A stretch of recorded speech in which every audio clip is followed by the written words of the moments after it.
Gente, bom dia para vocês que eu não vi ainda. Antes que eu me esqueça, que eu tenho me esquecido sempre, se você trouxe a sua contribuição financeira, deixe na nossa urna ali naquele móvel branco no final. Faça isso com o coração, com alegria e conforme a condição que você tiver, tá bom? Alguns avisos, talvez, Jay, tem alguns avisos? Você não tem os avisos essa semana, né, cara? Tá, então os avisos essa semana são o quê? Os grupos de vida. Nós começamos a todo vapor os grupos de vida, só que como é semana de carnaval, eu acho que, eu não sei como é que vai ser, Jay, o pessoal da quinta, da sexta vai ter, como é que é? Essa semana como é que vai ficar os grupos de vida? Não, mas com feriado de carnaval. Lá terça-feira não vai ter. Quarta vai ter? Quarta de July vai ter. Vai ter.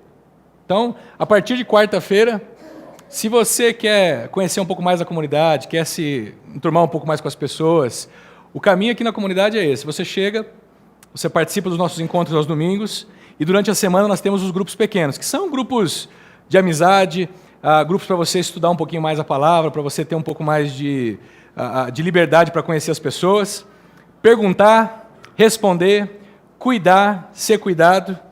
Então, se você não tem participado disso, eu quero te encorajar, procura nessa semana, nós temos uns 4 a 5 grupos acontecendo, nós temos no Joá, nós temos lá no Amendoeiras, nós temos ali no IP, no Pontal, e se não tiver onde você mora, ou se não tiver no dia que você tem disponibilidade, fala com o Jay, que daí o Jay vai arrumar um jeito para você participar.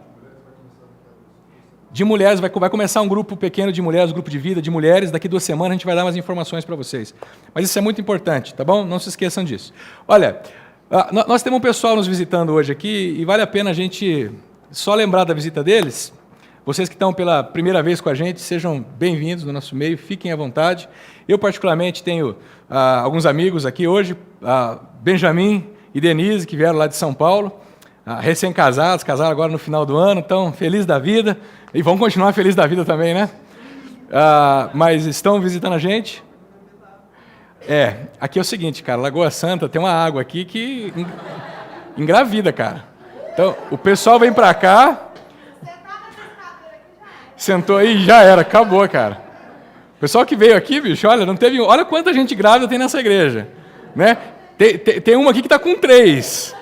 Tem uma aqui que tem 3 na barriga, vocês sabem, né? Que tem a Michelle está com 3 ali, ó, na barriga. Então a água aqui realmente não é fácil, não, gente. Então aproveitem esses beijos que agora, ó, daqui para frente é só filho. E tem também alguém que o pessoal fala que não parece, mas é verdade, gente. O meu irmão de sangue está aqui.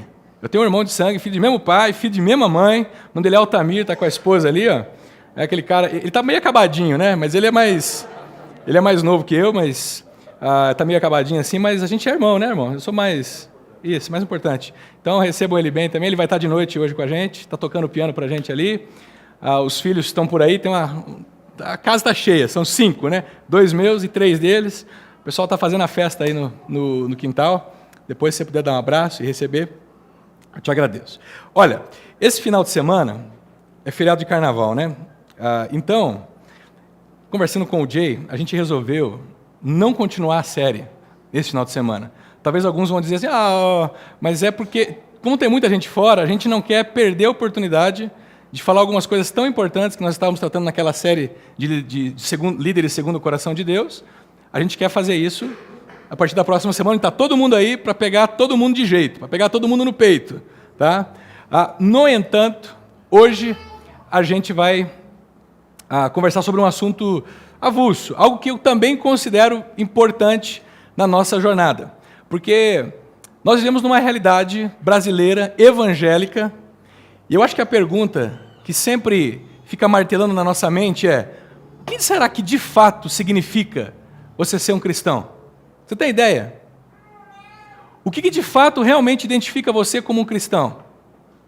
Eu sei que a gente vem de um país com formação católica, com formação evangélica, e para nós, talvez, ser cristão virou algo muito corriqueiro, muito normal, identificado por eu ir à igreja, por eu praticar algumas disciplinas espirituais, como oração, leitura da palavra. Nos meios mais liberais, Talvez ser cristão é manipular Deus, é manipular o poder divino. Você já viram algumas coisas assim? Do tipo, você fala algumas coisas, algumas palavras mágicas, aí Deus abre as portas dos céus. Se você errar o código, se você errar a senha, ele aí dá um pim, não dá. A gente precisa refletir sobre isso, porque a nossa identidade como cristãos, como discípulos de Jesus, precisa estar muito consolidada dentro do nosso coração, se a gente quer experimentar uma relação de maturidade com Deus. Eu acho importante a gente responder essa pergunta. A gente conversou sobre uma série chamada Espiritualidade Cristã, Por Onde Começar, há 2 anos atrás. E naquela série a gente respondeu algumas perguntas. Uma delas algumas respostas que a gente deu foi: ser cristão é crer plenamente em Jesus. Crer plenamente naquilo que ele disse ser. Agora, não só crer plenamente, mas segui-lo, porque você só pode seguir alguém, você só pode crer em alguém que você crê. Não tem como eu, por exemplo, conheci você hoje e já querer que você confie em mim e já querer que você conheça tudo de mim. Não tem como. O desafio de Jesus para os seus discípulos sempre foi o quê? Vem e me segue, anda comigo. E à medida que você for andando comigo, você vai ver o que eu vou fazendo, você vai ver o que eu vou falando e você vai perceber se vale a pena me seguir ou não. Então, crer plenamente em Jesus é ser cristão, é crer plenamente que Ele é o Deus encarnado. Ele não é simplesmente um homem, um bom guru, um mestre dos magos, alguma coisa do tipo. Não, Ele é o Deus encarnado, o Filho de Deus, que veio até nós para nos redimir, nos fazer o convite de reconciliarmos com Deus. Mas também a gente viu naquela série que ser cristão hoje, além de crer plenamente em Jesus, é render-se totalmente ao que Ele fez. Porque eu posso crer plenamente, mas pode ser que no meu coração eu ainda não me rendi ao que Ele fez. Eu não entendi que o que Ele fez naquela cruz tinha a ver com a minha pessoa, que tinha a ver com as minhas maldades, que tinha a ver com os meus pecados. Eu não entendi, eu criei nisso, mas eu não entendi, eu não me rendi a isso. Hoje, eu queria, com vocês, passar de maneira bem informal sobre o aspecto da confiança plena no que Jesus fez, porque essa talvez é a parte mais desafiadora para nós, como discípulos de Jesus. Eu não sei se vai funcionar, Kleber, isso aqui. Você acha que vai? O PowerPoint. Talvez dá um help para mim aí. Isso. Ah, é que está tendo ali. O que realmente significa... Eu andei pulando os slides, né? Vocês viram? Olha, que beleza. Precisa aprender a andar. Isso. Observe a cruz, exatamente. Não é uma questão de confiança. Ok. Então, eu queria abordar com vocês esse aspecto de você confiar plenamente no que Jesus fez por mim e por você na cruz. Se você quer ser discípulo de Jesus... se você quiser ser um consumidor de igreja, um religioso, ok, você não precisa de nada disso que eu estou falando hoje. Mas se você quer levar a espiritualidade cristã a sério, você vai ter que olhar para a cruz de Jesus, apesar de ela ser incômoda, apesar de sofrimento na nossa sociedade ser uma coisa que as pessoas evitam. A cruz de Jesus ela é imprescindível para que você possa compreendê-lo e para que você possa, então, continuar confiando constantemente naquilo que Ele fez. Às vezes algumas pessoas falam para mim assim, não, porque eu me rendi a Jesus há 13 anos atrás, no dia tal, do ano tal, na igreja tal, com fulano tal. Vocês já ouviram alguma coisa do tipo? Eu recebi Jesus com o fulano, com o pastor ciclano, com o missionário. Só que algumas dessas pessoas fizeram isso há tanto tempo atrás, que hoje elas já se esqueceram de como era aquilo e não fazem mais.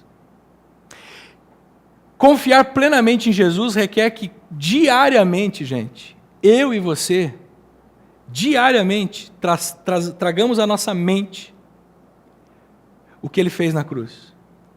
E possamos confiar nisso de maneira plena. Por exemplo, tem pessoas que, especialmente no meio mais religioso, acham que a vida com Deus demanda você andar de um jeito que Deus se alegre.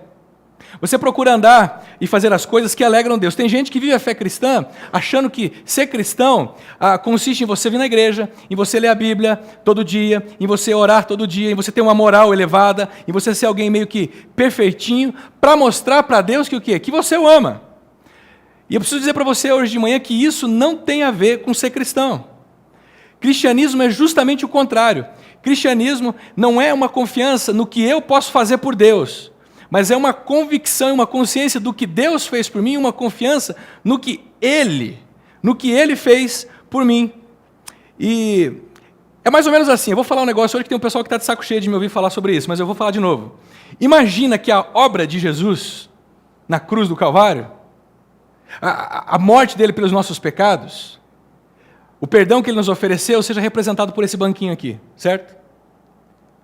Aí eu venho aqui na comunidade, eu escuto sobre o Evangelho e eu percebo assim, puxa, realmente eu posso ter uma relação com Deus, eu posso ser perdoado, eu posso começar uma nova história, porque Jesus pagou o preço dos meus pecados naquela cruz e não há mais dívida hoje sobre mim, por quê? Porque Ele me lavou, está consumado. Então eu pego e confio nisso, subo no banquinho e agora a minha espiritualidade cristã, a minha fé cristã vai ser baseada nisso.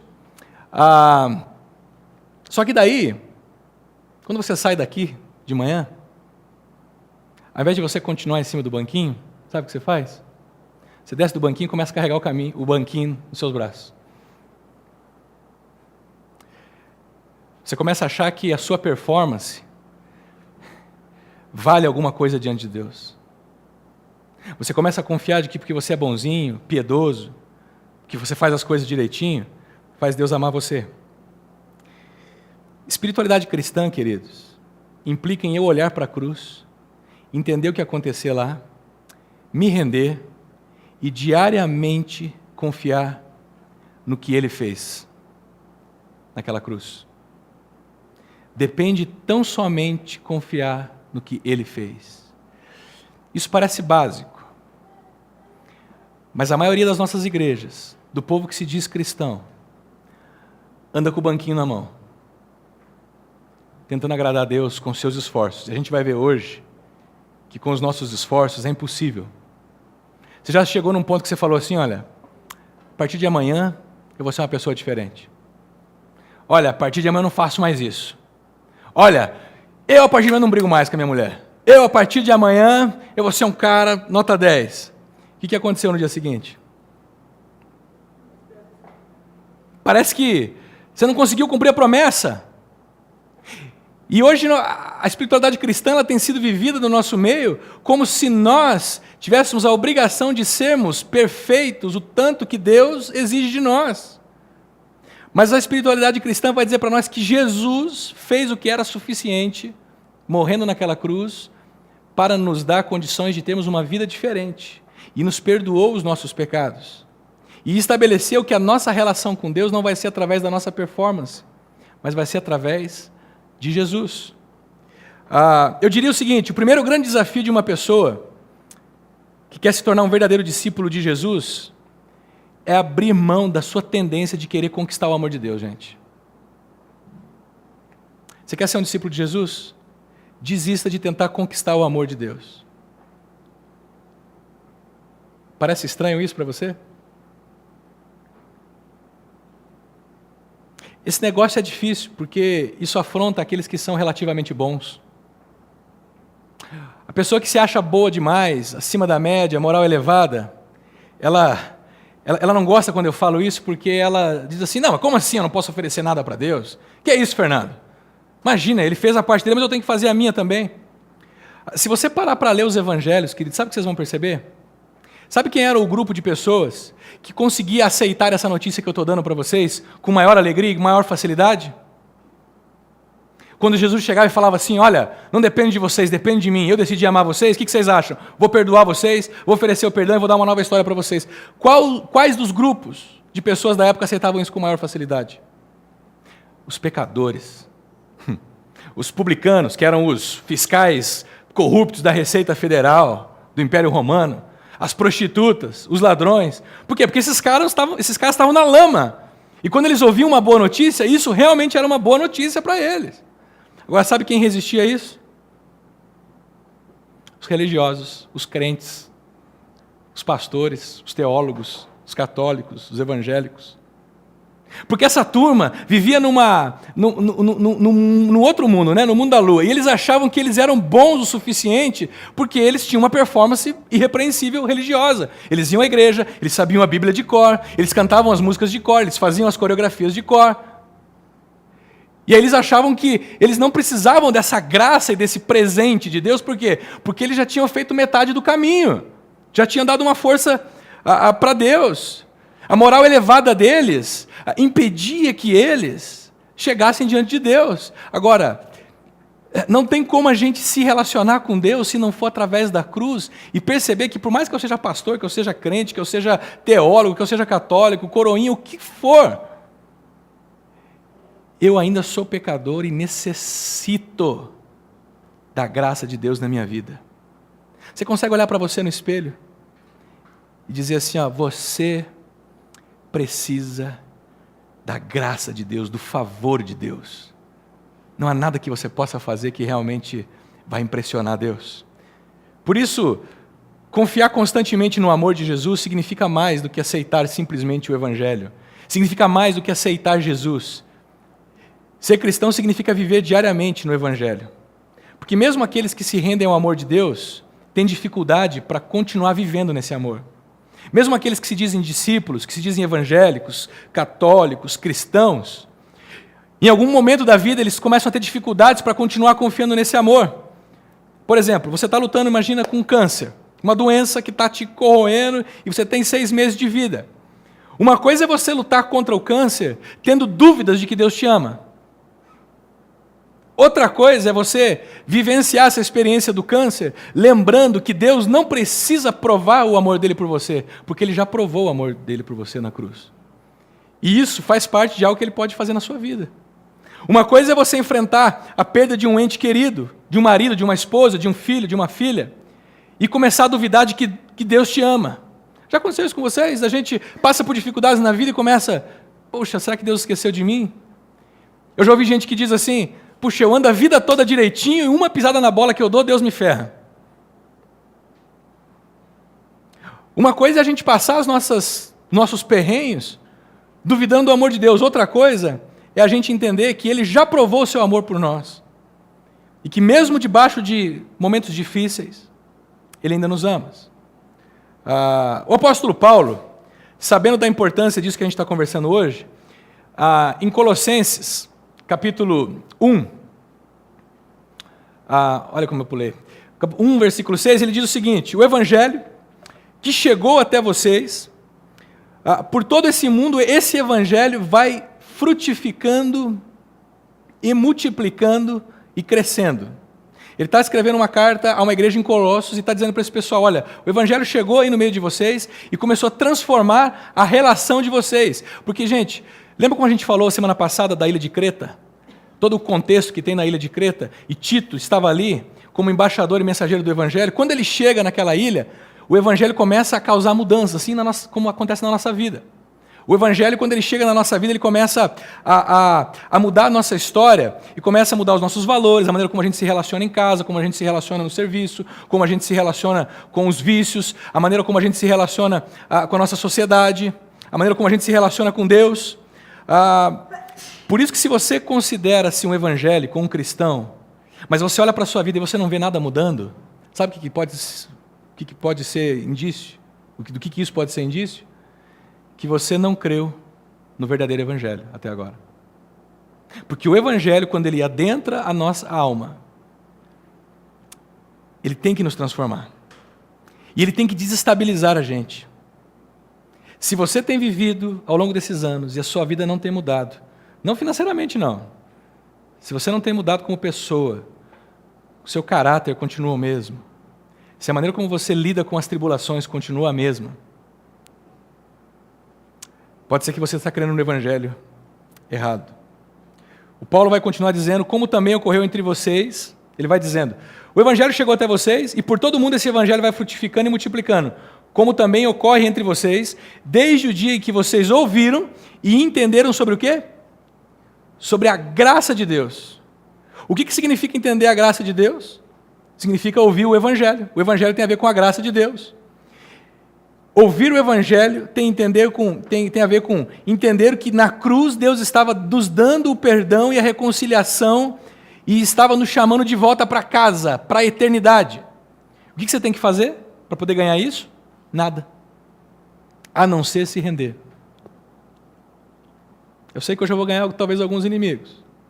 Mas viver no Evangelho, viver rendido a Jesus, é parar de botar confiança nas suas próprias pernas para se reconciliar com Deus. E começar a confiar no que Deus fez. Lembrar que esse banquinho representa o que Deus fez. E subir nesse banquinho e colocar a sua vida nele. Ah, Fernando, mas esse negócio é complicado demais. Porque você está querendo dizer que eu não preciso fazer nada então? Sabe que quando eu falo sobre graça, a maioria das reações que surgem é o seguinte. Talvez no seu coração você está pensando aí. A maioria das reações é o seguinte. Então quer dizer que está fácil então? Quer dizer que eu não faço nada, me rendo ao Evangelho, continuo curtindo a vida e tocando terror, e Deus vai me salvar? Não. Quer dizer que... Você estava falando para mim, Fernando, que quer dizer que na cruz, Deus estava me perdoando por tudo que eu fiz, no passado, inclusive? Sim. E que Deus estava me perdoando por todos os pecados que eu fiz no passado, os que eu cometo agora e os que eu vou cometer no presente? Sim. Fernando, você está dizendo para mim que não importa, então, quão bom eu seja? Ainda assim Ele vai me salvar? Sim. E eu vou te escandalizar. Não há bem que eu e você possamos fazer, gente, segundo as Escrituras, que possa impressionar Deus. A nossa bondade jamais vai conseguir despertar o amor de Deus, porque a nossa dívida era muito alta. Imagina você fazendo um omelete. Você quebra um ovo, quebra 2, quebra 3, o quarto está podre. Só que você não viu. Aí sabe o que você faz para resolver o problema? Coloca mais uns 4 ovos bons ali e come o omelete. Não dá? Por que a gente acha então que apesar dos nossos pecados, se eu for bonzinho, isso resolve meu problema? Apesar dos ovos estragados que eu vivo, quer dizer que se eu fizer coisas boas, eu resolvo o problema? Não. Chega diante de um juiz, você que está sendo acusado de um crime, e fala assim, não, senhor juiz, é o seguinte, meritíssimo, eu sei que eu cometi esse crime, mas olha, eu fiz muitas coisas boas ao longo da vida. Você podia aliviar a minha pena. Está vendo como não resolve? Não resolve. A gente achar que a gente consegue despertar o amor de Deus por nós, porque nós não despertamos o amor de Deus por nós, Deus decidiu nos amar, é decisão dele. Nós o amamos porque ele nos amou primeiro, é o que João fala para a gente, e é isso que falta na gente, na nossa convicção. Falta a gente ter uma consciência de que a nossa bondade não resolve a nossa história, porque nós estamos desconectados de Deus. Então o que Paulo está dizendo é que quando a gente escuta o Evangelho, a boa notícia de que Deus está nos oferecendo gratuitamente a reconciliação, a eternidade, isso tem que começar a fazer diferença em nós. E mais, esse negócio de receber uma coisa de graça nos humilha, porque não existe outro jeito de eu me reconciliar com Deus a não ser aceitando de graça. Eu não compro. Eu não troco, não tem como eu chegar, não, Deus, quanto custa, Deus? 50 conto? 100 conto? 500 conto, como alguns têm vendido? Não paga. Ó Deus, eu vou fazer isso, eu prometo que a partir de hoje eu vou jejuar todo dia, a partir de hoje eu vou servir lá na igreja, lá nos ministérios onde está faltando gente pra caramba e não tem ninguém para ajudar e tem poucas pessoas que trabalham, né? Eu prometo, Senhor, que eu vou a partir de hoje me envolver. Não adianta fazer esse tipo de promessa. Olha o que Paulo vai falar no capítulo 2 de Colossenses. Ele vai dizer o seguinte, e é aqui que nós vamos falar hoje de manhã, o nosso texto. Tenham cuidado, gente. Vocês que estão desenvolvendo uma fé cristã, vocês que estão vivendo com Jesus, tenham cuidado. Opa, será que eu pulei um? Eu pulei um, entendi. Será que eu botei a referência errada? É o 8 que ele leu, eu estou lendo o 6. O 6 diz o seguinte, antes desse versículo, esqueci de botar ali. Ele diz assim, portanto, assim como vocês receberam a Cristo Jesus, o Senhor, continuem a viver nele, enraizados e edificados nele. Caramba, cara, tem uma coisa errada aqui. Aqui, ó. Esse aqui, ó. Assim como vocês receberam a Cristo Jesus, continuem a viver nele. Continuem a viver nele. Cadê aqui o meu versículo? Sumiu. Enraizados e edificados nele. Ou seja, a nossa vida cristã demanda de nós um processo diário. Um constante buscar a Deus, mas um constante aprofundamento na vida com Ele. Por exemplo, Paulo vai falar que existem alguns inimigos que podem nos roubar essa vida de confiança em Cristo. Vocês imaginam quais são esses inimigos? A gente começa a viver uma vida no Evangelho, a confiar em Deus, a gente senta no banquinho, a gente confia nele, na graça dele, mas daí ao longo da nossa vida, tem algumas coisas que tentam nos fazer desconfiar dessa verdade. Ele vai falar de alguns inimigos, ele vai falar da religiosidade, desconfiança da suficiência do amor de Deus, mas também ele vai falar de algo chamado licenciosidade, que é mau uso do amor de Deus, graça barata. Por exemplo,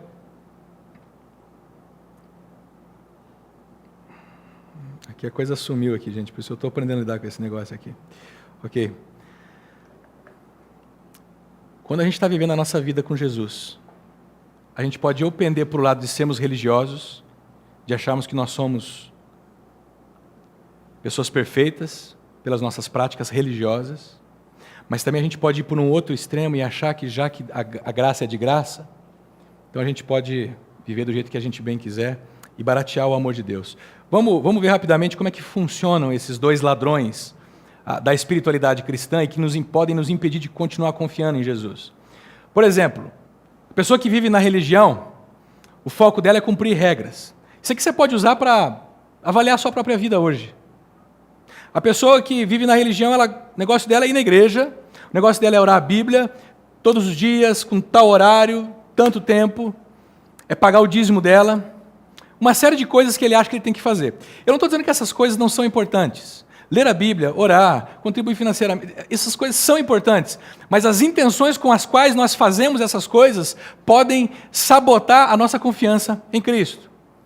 Então a pessoa que não vive no Evangelho, mas vive uma religião, ela acha que se ela simplesmente cumprir algumas regras, ela tem a entrada para o céu. A motivação dessas pessoas é se tornar aceitável diante de Deus.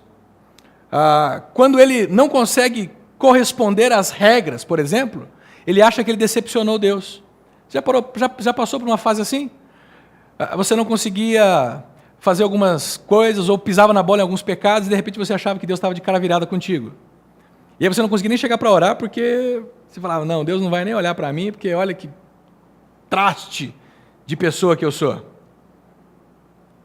A pessoa religiosa, que lida com a espiritualidade cristã como se fosse uma religião, as mudanças que acontecem na vida dela, acontecem porque ela tem muita disciplina pessoal, ela tem determinação. Ela tem problema com mentira, por exemplo, ela fala assim, eu não posso mentir, não posso mentir, não posso mentir, não posso mentir, não posso mentir, não vou mentir. Eu não posso pecar, não posso pecar, não posso pecar, não posso pecar. Eu tenho que ir na igreja, eu tenho que ir na igreja, eu tenho que ir na igreja, eu tenho que ir na igreja. E ela acha que as mudanças têm a ver com o comportamento dela, com aquilo que ela se parece para fora, com aquilo que ela se parece para o seu vizinho, com aquilo que ela parece para os irmãos da igreja. Ela não muda porque Deus deu uma boa notícia para ela, dizendo, olha, estou te convidando para a reconciliação. Ela muda porque ela quer fazer uma fachada. A mensagem que se prega, a partir de uma visão de religiosidade dentro da espiritualidade cristã, é uma mensagem seguinte: cuidado que Deus está te olhando. Cuidado porque Deus é como um guarda londrino. Você sabe o que é um guarda londrino? De Londres, aqueles guardas que tem aqueles chapéuzinhos, não sei como é que é o nome, compridinhos assim, com os coturnãos, e eles andam com um cacetete naquele nevoeiro da noite em Londres, só esperando achar um camarada fazendo alguma coisa errada, para ele descer o pau no camarada. Tem gente que lida com Deus achando que Deus, ele fica monitorando a gente com as câmeras do Big Brother Brasil, e a hora que a gente pisa na bola, ele está pronto para chapuletar a gente. E sabe, a gente ensina isso para nossas crianças. Sabe como? Eu cresci cantando uma musiquinha. Cuidado, olhinho, o que vê. Cuidado, olhinho, que vê. O Salvador do céu está olhando para você. Cuidado, olhinho, o que vê. Ou seja, ele está olhando para você e ó, ele vai pegar você, cara. O Salvador, o Jesus amoroso, gracioso, está te olhando. E a hora que você pisar na bola, ele vai de voadora no seu peito. Eu estou falando alguma mentira? A gente vive assim às vezes? Achando que Deus está esperando o momento que a gente pisa na bola? Isso não é evangelho. Isso não é viver no evangelho. Isso não é viver no banquinho, confiando em Deus. Vocês estão entendendo por que eu falo que 70% das pessoas que frequentam igrejas evangélicas hoje, ou católicas, não compreenderam o evangelho? Talvez elas um dia ouviram o evangelho, creram nele, mas elas não continuam confiando, porque elas continuam baseadas ainda numa religião. Cuidado, Deus está te olhando. A tendência dessas pessoas é viverem uma vida onde elas falam a verdade sem serem graciosas. A tendência dessas pessoas é quando elas vão resolver conflitos, quando elas têm que corrigir alguém. A tendência delas é enfatizar a verdade, mas omitir e economizar na graça, no acolhimento. O que é verdade? A verdade são as normas, as regras, os princípios que Deus estabeleceu. Mas o religioso usa dos princípios de Deus, das regras de Deus, se a gente pode dizer assim, sem graça nenhuma, sem favor nenhum. Por exemplo, isso faz dessas pessoas altamente legalistas, pessoas que ficam julgando as outras o tempo todo pelo que elas dizem, pelo que elas falam, e também elas ficam se restringindo de determinadas coisas e acham que porque elas se restringem de determinadas coisas, os outros também têm que se restringir. O religioso ele tem uma tendência de ser muito legalista e falar assim, não, eu ando direitinho sobre a lei do Senhor, eu não faço isso, eu não faço aquilo, ele faz um monte de outras coisas, mas isso, eu não faço. E tem mais, se eu não estou fazendo isso e você está fazendo, você é pecador, porque se eu não estou fazendo, você tem que fazer também. O cara, por exemplo, larga a esposa e foge com a secretária, já dei esse exemplo aqui, isso é errado, não é? Não façam isso. Aí o Zé Crentão religioso, ele quando fica sabendo que o camarada fugiu com a secretária e deixou a esposa, ele chega para o pastor e diz assim, pastor, olha, eu estou muito preocupado, sabe? Por quê? O que está acontecendo? Olha, pastor, não entenda isso como uma fofoca, mas eu tenho orado, me preocupado muito com esse irmão. Ele fugiu com a secretária, o senhor está sabendo? Sim, eu ouvi falar. E pastor, o que a igreja vai fazer a respeito disso? A respeito do quê, meu irmão? Ele fugiu com a secretária, pastor, a igreja precisa fazer alguma coisa, a igreja precisa tomar algumas providências. Irmão, eu não estou entendendo. Pastor, eu estou casado com a mesma mulher há 30 anos e eu não fugi com a secretária, pastor, embora eu queria muito ter fugido com a secretária. Percebe o raciocínio? O camarada fez uma coisa que ele estava louco para fazer. Mas ele não fez por causa do legalismo dele.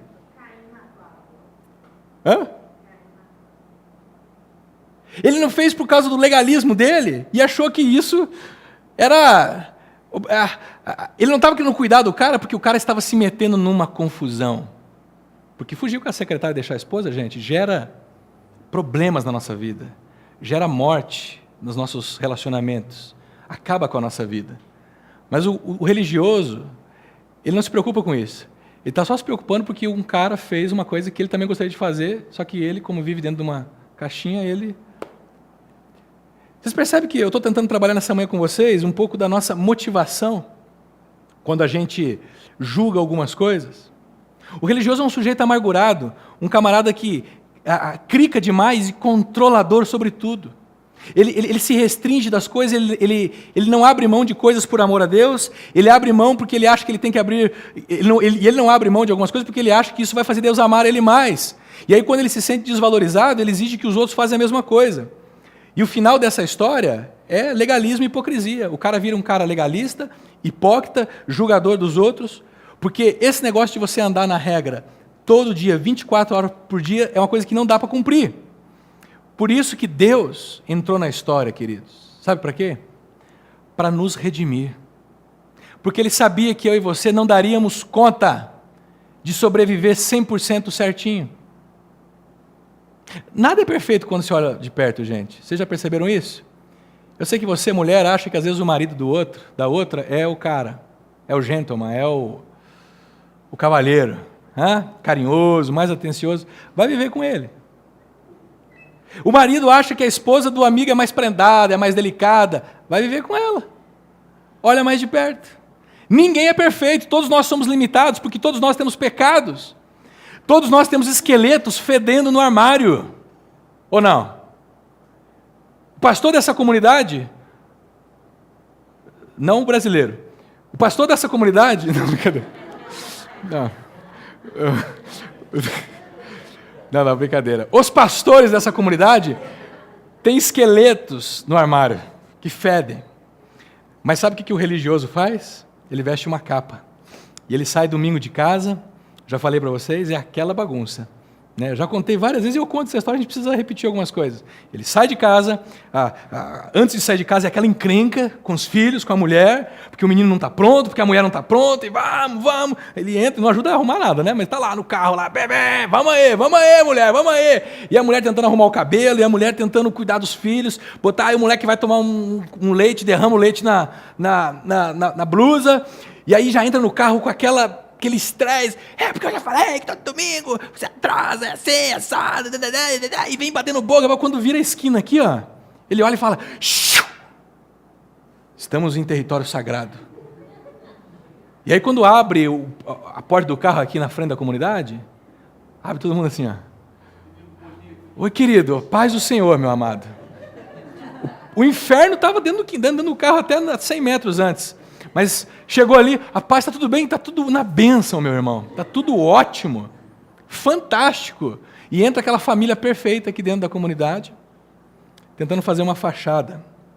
Mas não é o que a gente vive, é um faz de conta. Agora, tinha mais alguma coisa aqui? Tinha, resultado, já falei. Esse negócio da gente viver no Evangelho, gente, imagina que você está numa estrada e tem 2 valas. Uma de cada lado. Se você não fica no Evangelho, você pode cair em uma dessas valas. Uma dessas valas é a religiosidade. E você vive isso que eu falei.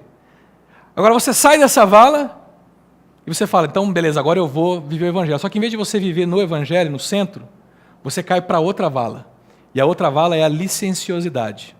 O que é a licenciosidade? O foco da pessoa licenciosa é viver sem compromisso. Se o outro era comprometido com as regras, o licencioso, ele fala assim, não, bicho, Jesus me libertou, agora eu sou livre para adorar. Você já viu essa música? Do coreano lá, Opa Canastá? Opa Canastá, sou livre para adorar. O cara que é licencioso, ele fala, eu sou livre para adorar, e agora eu vou fazer o que eu bem entender, uma versão meio hippie. Sabe? Assim, Jesus morreu na cruz por mim, irmão.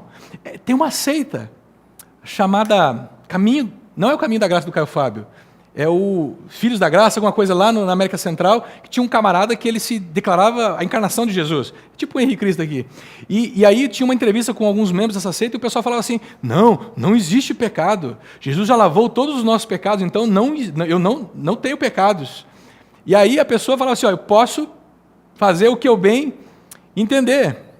E o que a pessoa não percebe é que apesar da graça de Deus ser graça, para Deus custou caro.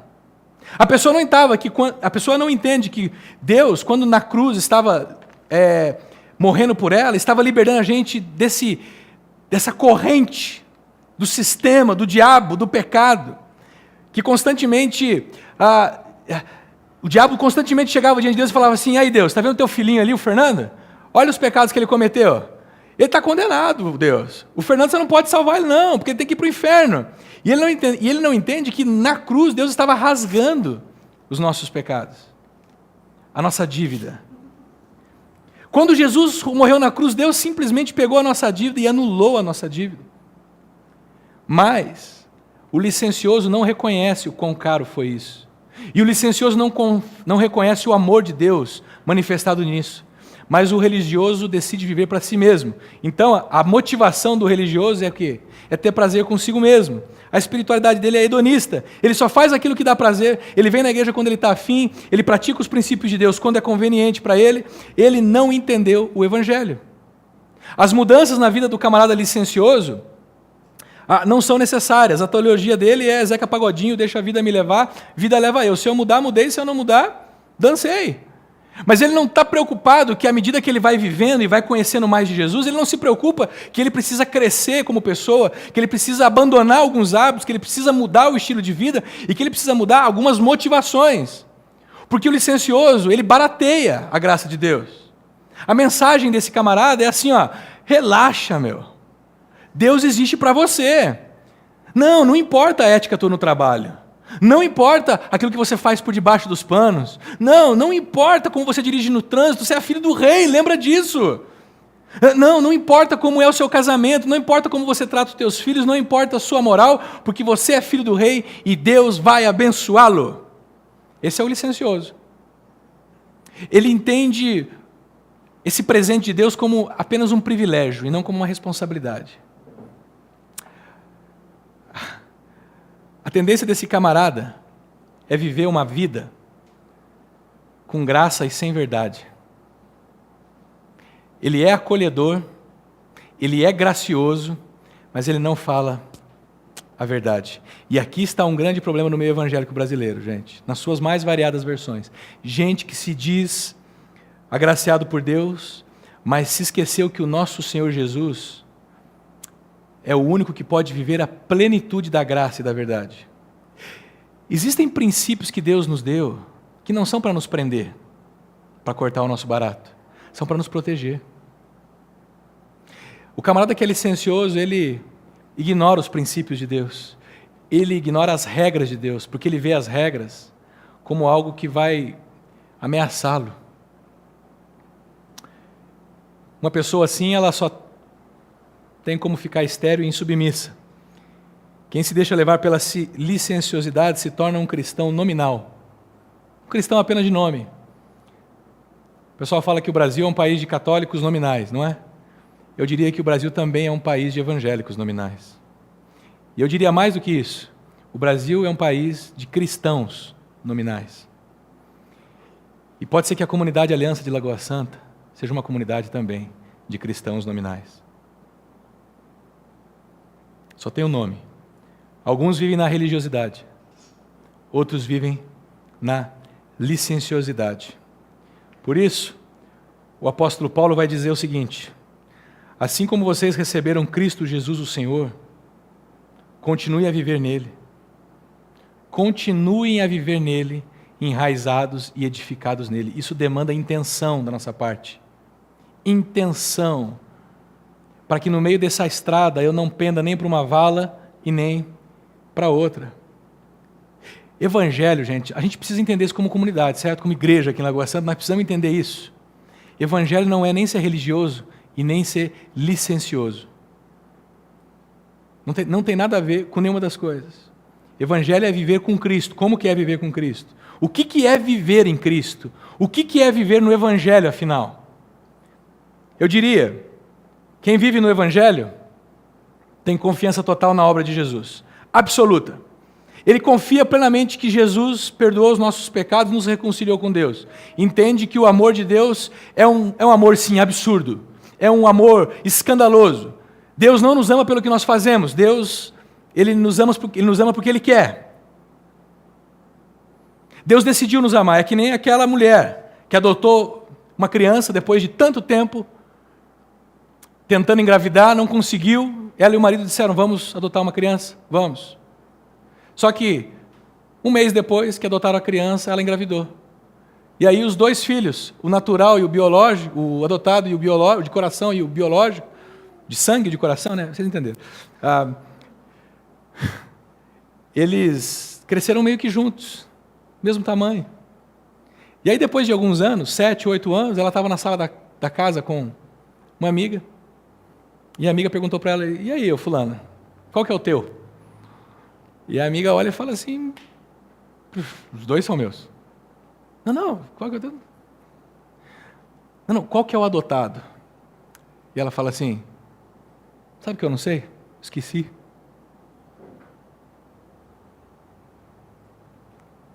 Quando Deus nos adota como filhos, que a Bíblia diz que nós somos adotados, Jesus é o filho legítimo, e que nós somos adotados, e Lúcifer pergunta para Deus, qual que é o teu? E ele fala assim, os dois. Não, mas qual que são os adotados? Esqueci. Um amor escandaloso, que até nos causa uma certa ira quando a gente ouve um amor assim.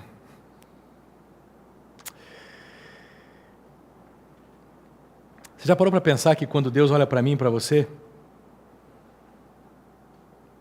Ele nos ama escandalosamente?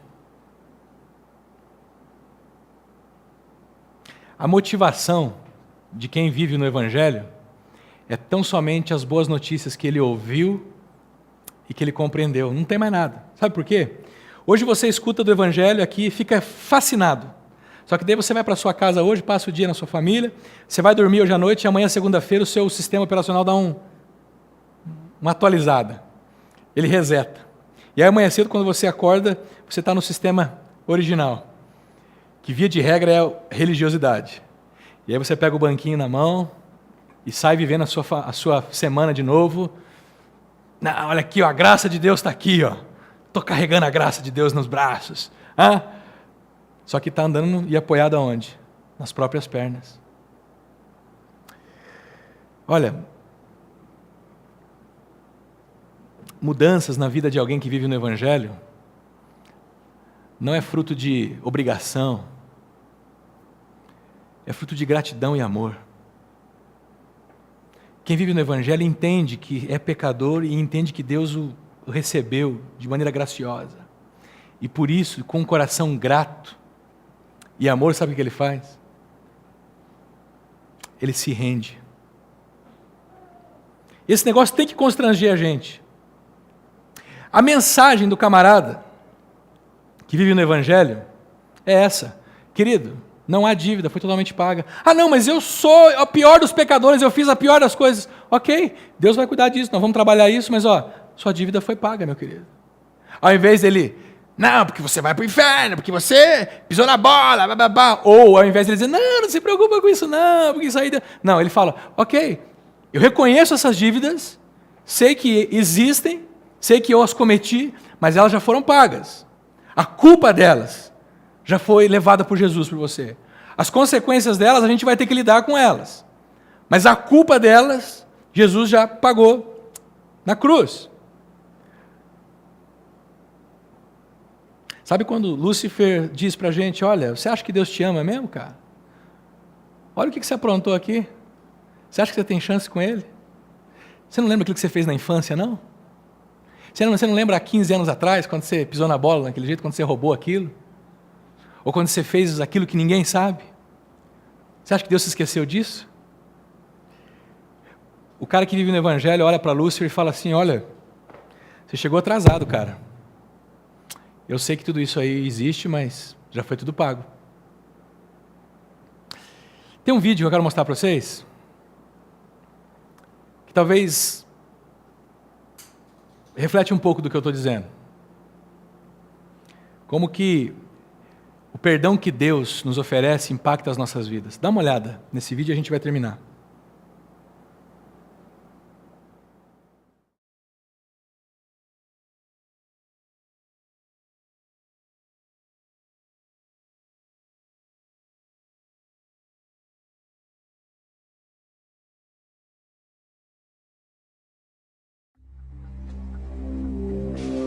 On November 5th, 2003, all doubt of Ridgway's guilt was erased. He pleaded guilty to the murders of 48 women. He'd made a deal to cooperate with the prosecution to provide more information on his victims and the whereabouts of their remains. In doing so, he avoided a trial and possible death penalty. Mr. Ridgway, how do you plead to the charge of aggravated murder in the first degree as charged in count 1 for the death of Wendy Lee Caulfield? Guilty. How do you plead to the charge of aggravated murder in the first degree as charged in count 2? Guilty. Guilty. Guilty. It's like he didn't have any remorse at all for what he had done. You know, he'd killed so many people, he didn't remember who they were, what they looked like. I just couldn't believe that somebody could kill all those people and not remember them. Neither could the angry relatives of his victims, who were invited to speak in court when Ridgway was sentenced to life without parole on December 18, 2003. You had said your memory, when it comes to all of the women you took, was gone. Our memory is not. In your words, you said that they didn't mean anything to you, but she meant everything to us. She was a mother, she was a wife, she was a sister, and we miss her. Gary Ridgway sat there stone-faced as victims' relatives damned him and mocked him. He's an animal. I wish for him to have a long, suffering, cruel death. He's gonna go to hell, and that's where he belongs. But then the emotionless facade finally cracked when the father of one of his victims appeared to surprise him with a dose of human kindness. Mr. Ridgway, there are people here that hate you. I'm not one of them. You've made it difficult to live up to what I believe, and it is what God says to do, and that's to forgive. You are forgiven, sir.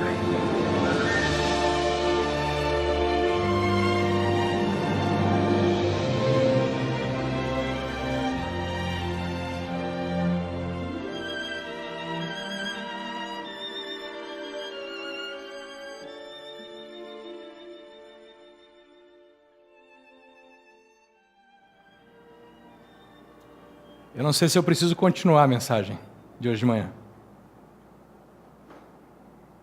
Entenderam o recado?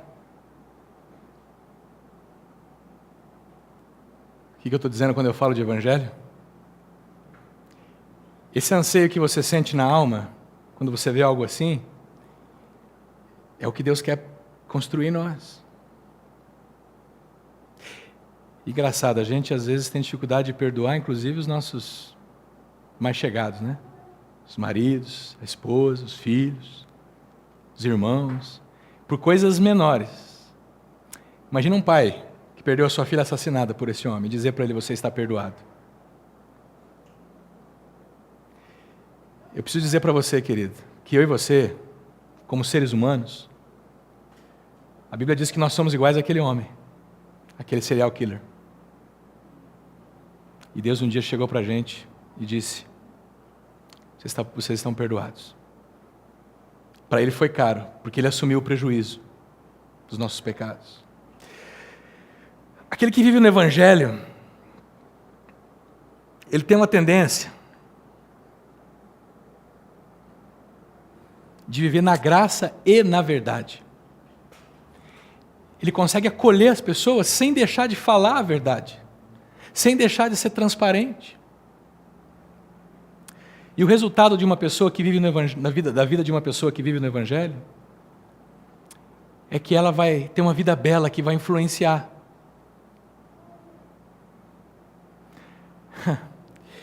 Sabe, um homem que vive no Evangelho, a maneira como ele negocia, como ele faz os seus negócios, a maneira como ele trata os seus funcionários, a maneira como ele trata o seu patrão, a maneira como ele trata a sua esposa, os seus filhos, faz dele um cara mais bonito. Faz da vida dele uma vida mais bonita. Uma mulher que vive do Evangelho, a maneira como ela atua profissionalmente, a maneira como ela cuida da casa, dos filhos, a maneira como ela cuida do marido, faz dela uma mulher mais bonita. Uma pessoa divorciada ou não casada que vive no Evangelho, a maneira como ela se porta no meio dos amigos, a maneira como ela toma decisões na sua vida, impressiona e influencia quem está ao redor. Um jovem que vive no Evangelho, a maneira como ele trata o seu pai, a maneira como ele trata a sua mãe, os seus irmãos, a maneira como ele lida com os estudos, a vida dele é bela. Quando você olha uma família que vive no Evangelho, essa família não é perfeita, fica tranquila. Tem problemas, tem briga, o pau quebra, as coisas acontecem, mas uma família que vive no Evangelho, ela tem os seus encontros e tem os seus desencontros, e de vez em quando saem as faíscas. No entanto, a graça do Evangelho dessa família faz você olhar para ela e falar assim, que família bonita. E consequentemente, quando alguém olha para essa família e vê a beleza dessa família, essa pessoa é influenciada.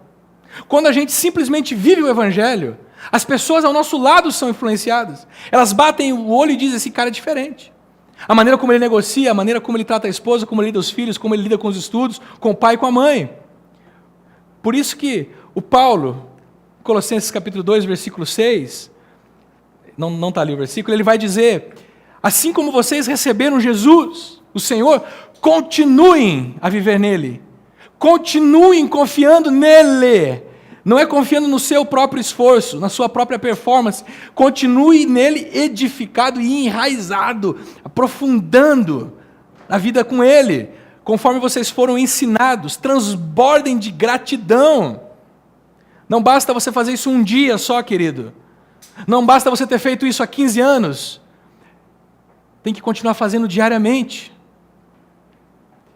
A espiritualidade cristã começa por você confiar constantemente no que Jesus fez por você e se render e se assentar sobre a graça dele. Por isso,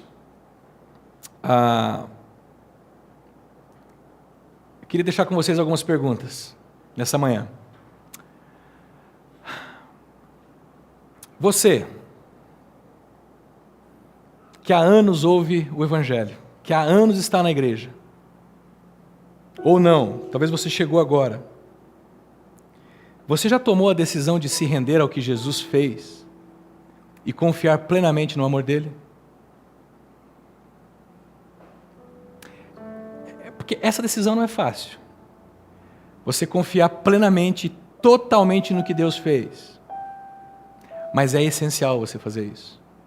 Porque Deus decidiu que o único meio de você se relacionar com Ele é através da cruz. Não tem outro meio.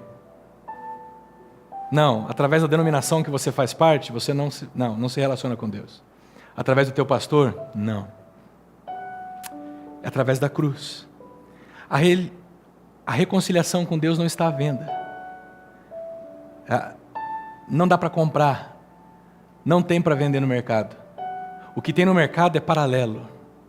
O que tem no mercado é pirata. A salvação genuína não está à venda, ela é de graça. A reconciliação com Deus é algo que só Deus pode dar a você. Ele não vende. Por isso que os orgulhosos correm o risco de viverem a vida sendo bons demais e ainda continuarem distantes de Deus. Presta atenção nisso. Pessoas boas podem continuar as suas vidas todas boas, e ainda assim estarem distantes de Deus. Porque a reconciliação com Deus não é algo que se compra e nem que se troca. É algo que se recebe dele. Já pensou quão sério é isso? Se dá para pensar, se você estiver tentando trocar com Deus a sua bondade pela bondade dele. Tim Keller vai dizer que o que nos afasta de Deus não é, apesar da nossa bondade, Ele nos amar, mas é que por causa da nossa bondade, nós estamos distantes dEle. Ele vai dizer que o que nos distancia de Deus é a nossa bondade, de achar que nós somos bons, e por isso nós rejeitamos o presente gratuito que Ele nos dá. Será que eu e você temos nos deixado enganar pelos inimigos da vida no Evangelho? Será que você tem se deixado engolir por essa tendência de fazer só para Deus te amar? Fazer. Ou você tem sido enganado pela tendência da licenciosidade? Ah, não, Deus não está nem aí com o que eu faço. O que importa é que Ele já me libertou. Será que você vive assim? Cuidado, você está nas duas valas.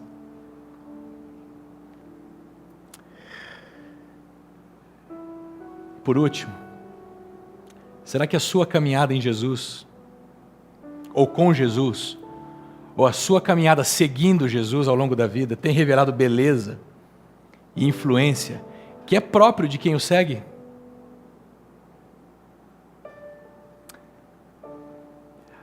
Só toma cuidado com uma coisa nessa manhã. Todos esses desafios que eu dei para vocês vai nos levar para o mesmo lugar. Não pense que o desafio 2, por exemplo, vai fazer você assim hoje. Ok, pastor, então eu vou tomar uma decisão hoje e eu vou lutar contra a religiosidade, e eu vou lutar contra a licenciosidade, e eu vou provar o meu amor por Deus. Se você fizer isso, você não entendeu nada.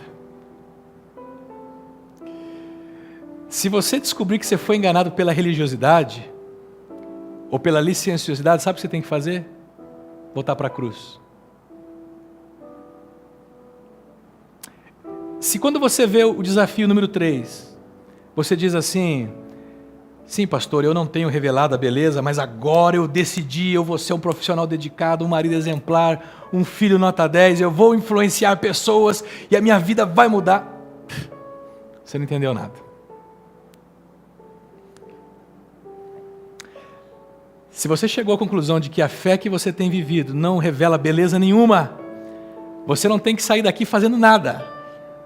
Você tem que voltar para a cruz. Você tem que voltar para o amor de Deus. Você tem que voltar para o banquinho da graça e do evangelho. E deixar que esse amor constranja você, que nem aquele cara, que quando o pai daquela moça disse, você está perdoado, ele se sentiu constrangido. E por isso ele desabou em choro. E eu tenho certeza que naquele momento, algo de diferente aconteceu nele. O perdão de Deus deveria nos constranger. Que tal você, hoje de manhã, fechar os teus olhos e responder a Deus tudo o que você ouviu hoje de manhã? Talvez você queira fazer uma oração se rendendo ao que aconteceu na cruz. Talvez você queira dizer, Deus, olha, eu quero te seguir, Deus. Eu quero te seguir você, Jesus. Eu quero ser um discípulo teu. E Deus, eu estou abrindo mão hoje de manhã de toda a tentativa para eu mesmo me redimir, para eu mesmo me salvar. Talvez hoje de manhã, querida, você queira confessar a Deus que você tem sido religioso ou licencioso, que você tem barateado a cruz. A licenciosidade, ela é fácil de você saber como ela acontece. Imagina que eu te leve para o restaurante e falo para você, querido, você pode comer à vontade hoje. Eu pago. E você começa a pegar de tudo e desperdiçar, porque sou eu que estou pagando. Quando você deveria dizer, puxa, já que ele está pagando, então eu vou ser grato, eu vou comer, mas eu não vou desperdiçar e eu não vou pegar mais do que eu preciso. A licenciosidade é isso. Que tal hoje de manhã você dizer, Deus, eu não quero mais ser licencioso, eu quero voltar para a cruz. Enquanto você está orando, talvez você esteja passando por momentos de deserto, de dificuldade, alguma crise está instalada na sua vida. E eu só preciso te lembrar que Deus não precisa provar o amor dele por você, te livrando disso. Ele já provou o amor por você, vindo ao meu e ao seu encontro naquela cruz, nos oferecendo perdão e nos dando poder para passar por qualquer tribulação. Pai, nesta manhã, nós precisamos, Senhor, que o Senhor abra a nossa mente e o nosso coração. Nós precisamos entender o Evangelho, Jesus. e parar de tentar viver essa vida com a nossa própria força. Nós precisamos se largar nos teus braços e deixar que o Senhor transforme a nossa história. Porque é o Senhor que vai fazer, não é nós. Por isso, nessa manhã, Jesus, renova o ânimo daqueles que talvez tenham desistido de caminhar contigo. Renova o ânimo para que eles não desistam da caminhada, da jornada, Senhor. Porque é a permanência na jornada que vai aumentar a confiança. Renova-nos nessa manhã, Senhor, para que a gente não se deixe pegar pela armadilha da religião, de achar que nós podemos alcançar ao Senhor com a nossa bondade. Mas nos ajuda a compreender, Pai, que quando nós compreendemos o Teu amor, aí sim nós vamos revelar a bondade do Senhor nas nossas vidas. Que nessa manhã Teu Espírito Santo nos ajude a viver uma vida mais parecida com a de Jesus, de graça e verdade, tendo consciência dos nossos pecados, tendo consciência das nossas limitações, mas também tendo consciência da Tua graça, Senhor. É no nome de Jesus que eu oro a Ti. Amém. Não se esqueça, querido, Deus te ama para te aceitar do jeito que você é, mas Ele te ama muito mais para permitir que você continue o mesmo. Então Ele está trabalhando na sua vida.